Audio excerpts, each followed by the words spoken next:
Okay, it's recording. All right, hello everyone. Welcome to the Crochet Blab. I'm Tasha with Bliss Crochet, and my co-host today is Sadie of Yarn Obsession. We're going to be talking about how to go from beginner to confident. And we learned just the other day that Sadie and I have a very similar story in our crochet adventure. We both started 13 years ago, and now we both have crochet businesses. So we're very familiar with what it takes to teach yourself and get to the point where you can teach others and be really wonderful at what you do.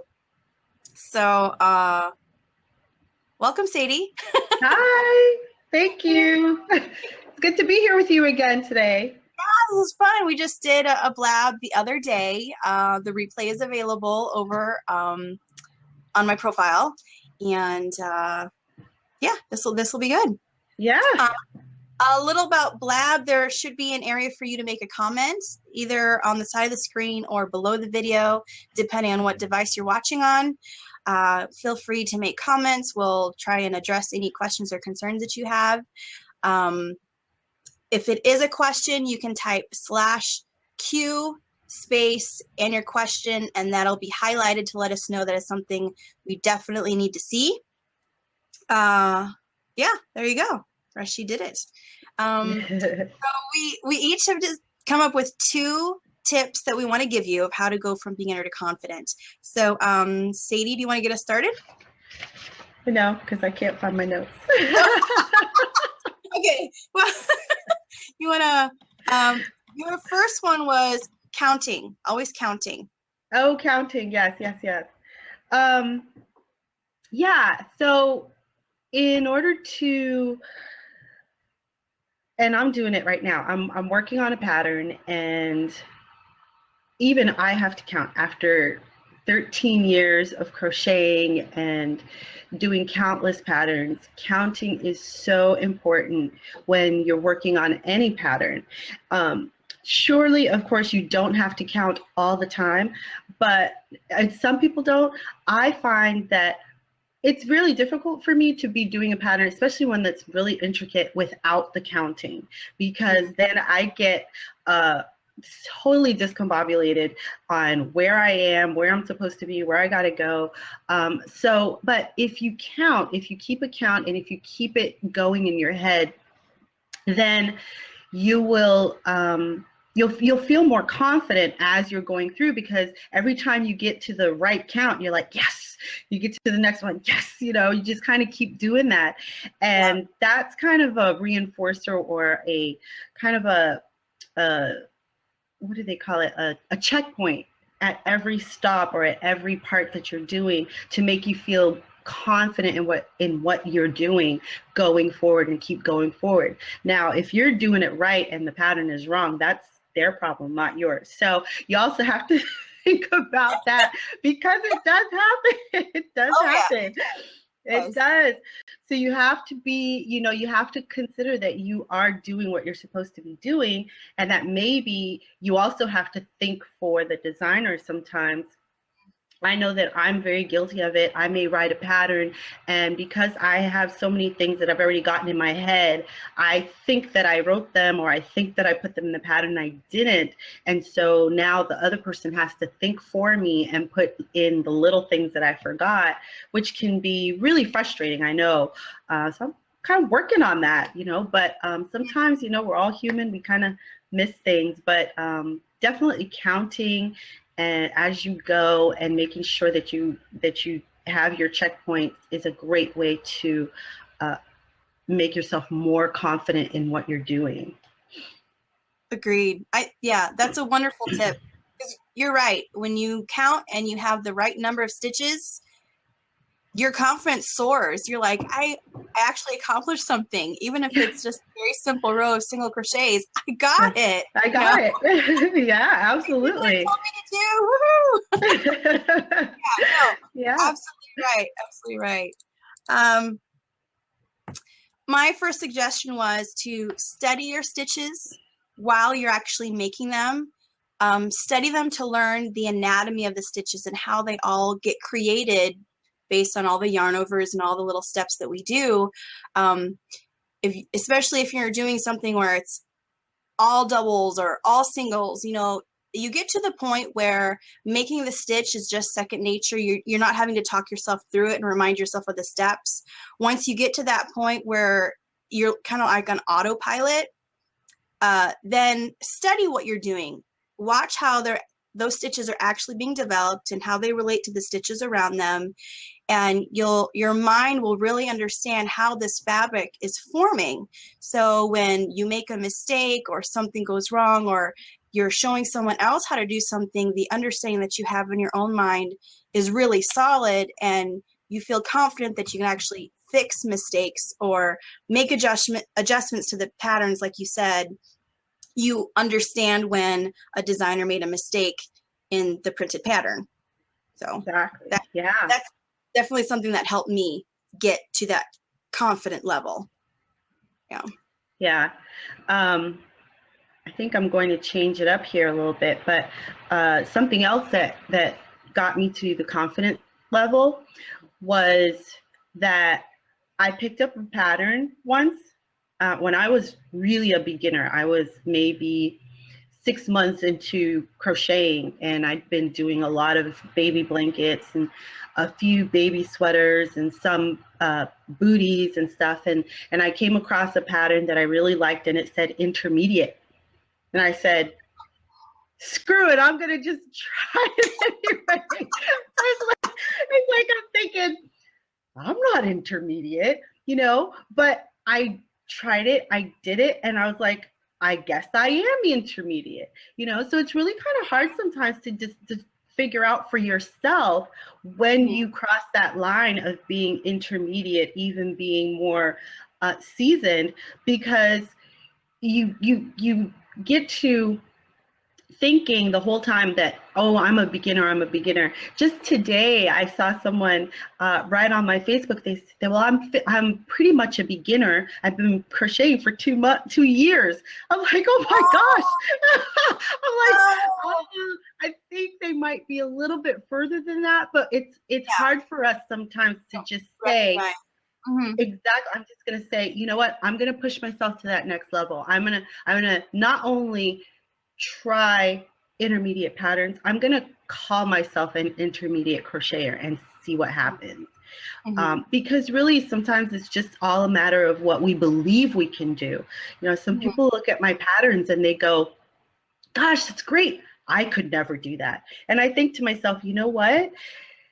I make my patterns on purpose easy because I'm not that complicated. When it comes to my designs, I'm not that complicated. I make my patterns easy, but then people look at them and they go, oh gosh, I could never do that. And I think, yes, you could. I could walk you through it and you'd be like, really? That's it? So you kind of have to just give yourself the opportunity to just kind of, okay, I'm going to try that one. And then if it says advanced, I'm going to try that one and see what in the pattern you really wouldn't understand, because chances are they're using all the stitches you've used before. They're just using them in a different way, and you just have to follow the way that they're using them, and voila, it comes up great. So Absolutely. it's just one of those things that you just never know when you've crossed it until you decide that you've crossed it, and you just say, well, if it doesn't work, I can always go back, because you can, there's so many patterns. Oh, absolutely. And actually goes right into what my second point was, which is don't be afraid to try something new. And as you're saying, don't let those labels scare you off. Right. So much of crochet, you look at it and it looks so much more complicated than it actually is. It happens all the time. Everyone on here, even if you're a beginning crocheter, someone who doesn't crochet sees what you're doing and they're real impressed. They go, wow, you made that. And to you, it's something very simple, something very manageable and doable, a beginner level thing even, and they're very impressed with what you've done. But that happens every step of the way, that you take on a new skill and it looks really impressive, like making a shell or like a shell edging. It looks really impressive, but all you've done is like 5 double crochets in the same place. when it Yeah. comes down to it, it's not complicated, but it gives such a beautiful impression. People think Right. you're way more talented than you think you are. Right. I think it's just the nature of crochet. It looks so much harder than it Right. is. Right. So take Yeah. It's I know, so people are like, oh my gosh, it's like a hat. And they're like, well, how long did it take you to make it? I'm like, oh, it just took 2.5 hours. What? I thought it would have taken you days. I'm like, that's why I don't knit. So, because that would take me days. take longer. Yeah, that's why I crochet, because it can take me 2.5 hours. I could do it in front of a movie, so it's kind of, but it all kind of goes back to just today, I'm getting ready to release my 2015 pattern collection. And that's not a plug, but you can take it as you want. um, but I was looking at something that I said even when I was releasing last year, and one of the things was that there are certain things that hold us back, and one of them is just our belief of our skills, that, oh, anyone can do this. Actually, no, not everyone can do this. I've seen it with my own two eyes where people have hooks, big hooks, medium hooks, and big yarn and light colored yarn, and they are putting their all into it and they cannot get it right. Not everyone can crochet. And that's one of the things we have to understand for ourselves.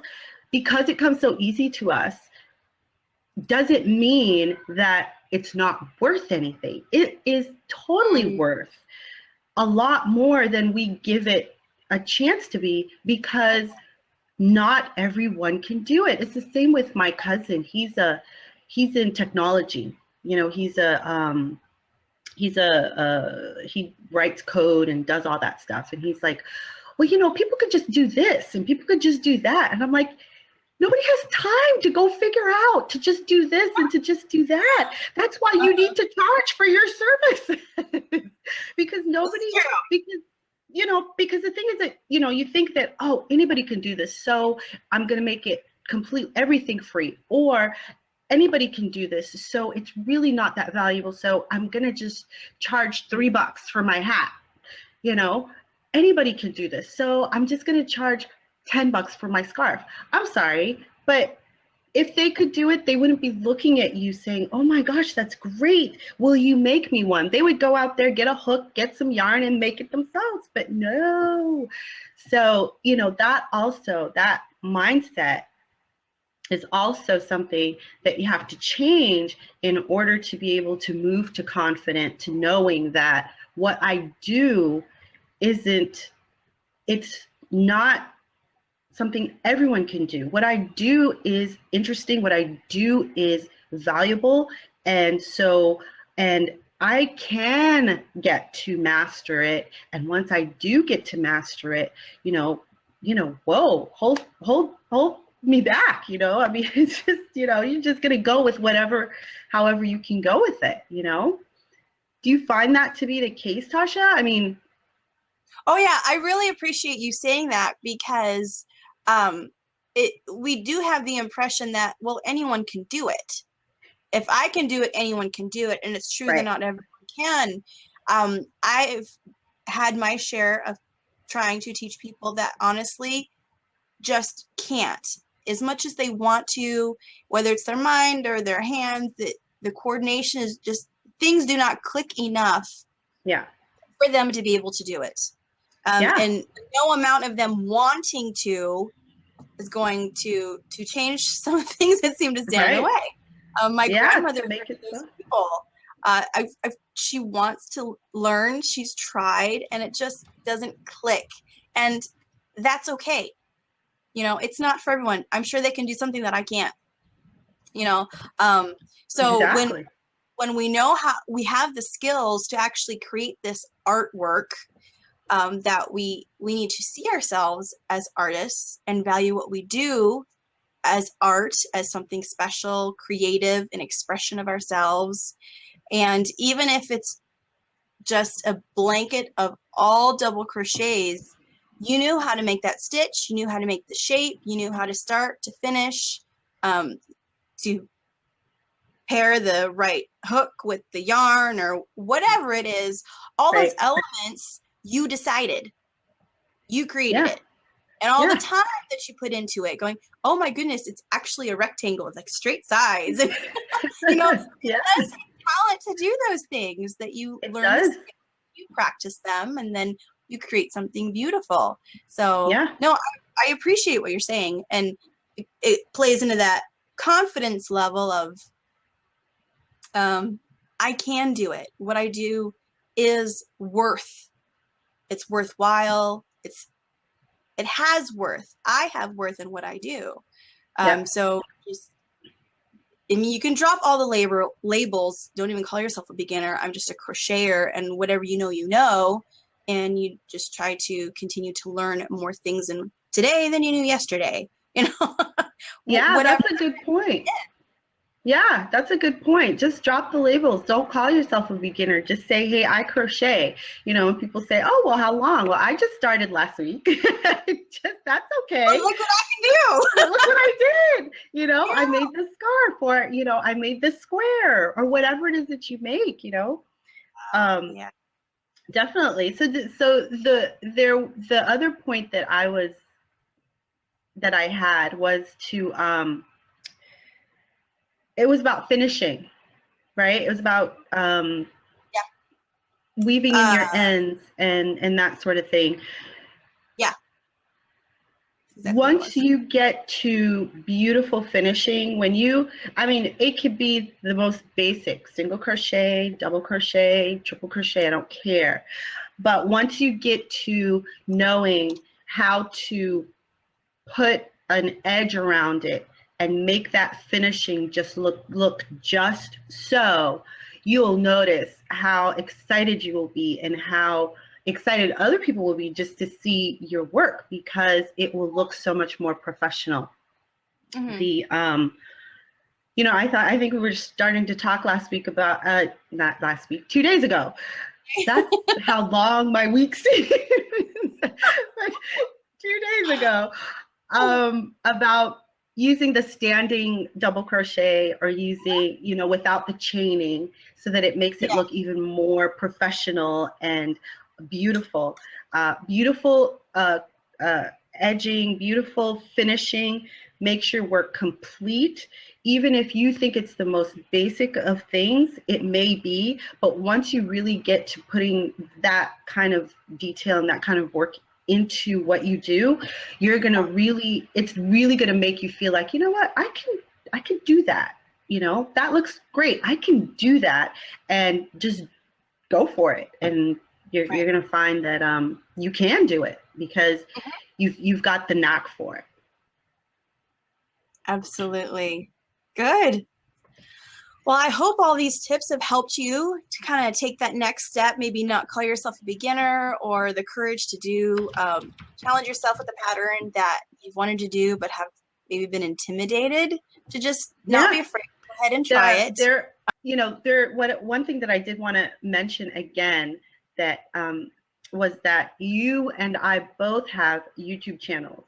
And it's because we both feel so strongly about not just doing what we do, but helping others to get to that point as well.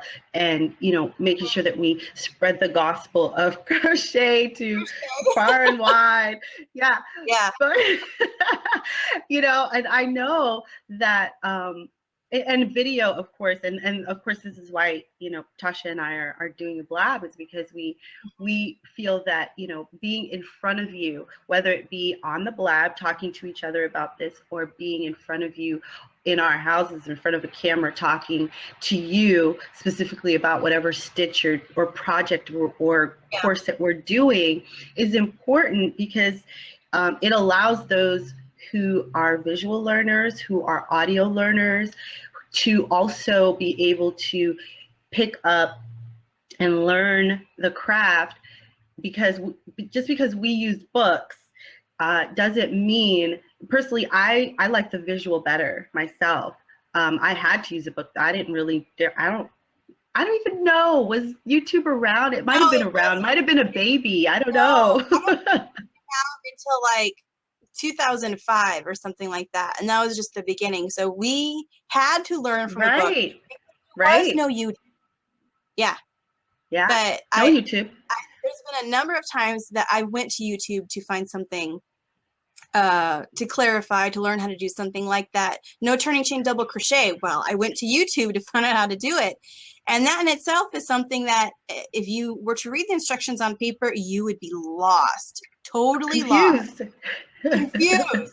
Absolutely. Yeah. So to see someone demonstrate it on video made all the difference in the world. I would not have been able to learn it if it was not for YouTube and someone making that video. So, and you're right. That's why both of us make videos, because we teach in real life. We know that what the struggles are for people to learn. So we want to address those in videos for people that can't get to a teacher or don't have anyone to show you. Yeah. So, exactly. Yeah, Coach Karen, it's really nice to have someone there with you to teach you how to do it. But, you know, we just didn't have that opportunity. Yeah. So that's why we try to be in everybody's living room via YouTube to be that person to say, hey, this is how you do it. Yeah, exactly. Yeah, but it's you know, I know for me personally, and I think, you know, from Tasha as well, is, you know, I love it when I see an aha moment happen, you know, and I really love it when or I get those comments where people are like, I have been trying this for like months, and then I got your video and now I can do it. Thank you. And I'm like, thank you. You have no idea. It makes me, you know, that makes me feel really good. It makes me happy, you know, to be able to do that. So, yeah, it's great. But yeah. All right. Well, I think we have run our time through. Karen's asked if we're going to do Blab on a regular basis. I would love to do Blabs on a regular basis. Just need people to come on and do it with me. You know, I contacted Sadie because I know her work and thought she might be interested in this. So I haven't talked to her about how she feels about doing more, but I know that I want to do more and connect with different people, and Sadie can decide what she wants to do with Blab. But I think it's a excellent way to get people talking. Yeah. You know, crochet being very visual. With YouTube, of course, we show people how to actually crochet, but there's discussions, explanations, struggles, you know, identifying with each other that we can like talk through rather than just show and talk. So, Karen does hers every Thursday. Yeah. Nice. So we're still trying to figure out the whole. Yeah, we'll have to figure something out, right? I mean, I'd love to see people just hopping on and doing it whenever, you know, not just me, but like I said, just to get people talking. I think the crochet community can be very isolating, and this kind of gets us. Yeah, we were talking about that. Out of our homes, but interacting and progressing with our craft. So, yeah, we'll figure it out. We will. You planted the seed, so. We just do a search for the hashtag Crochet Blab, and you'll find out whenever something's going on. That's all I gotta say right now. That'll do. Yeah. Okay. Great. Well, Sadie, do you have any last words before we go? I'm sorry? Do you have any last words before we go? No, thank you so much, Tasha. It was great to I'm so glad that you Coach Karen. I'm so glad that you contacted me.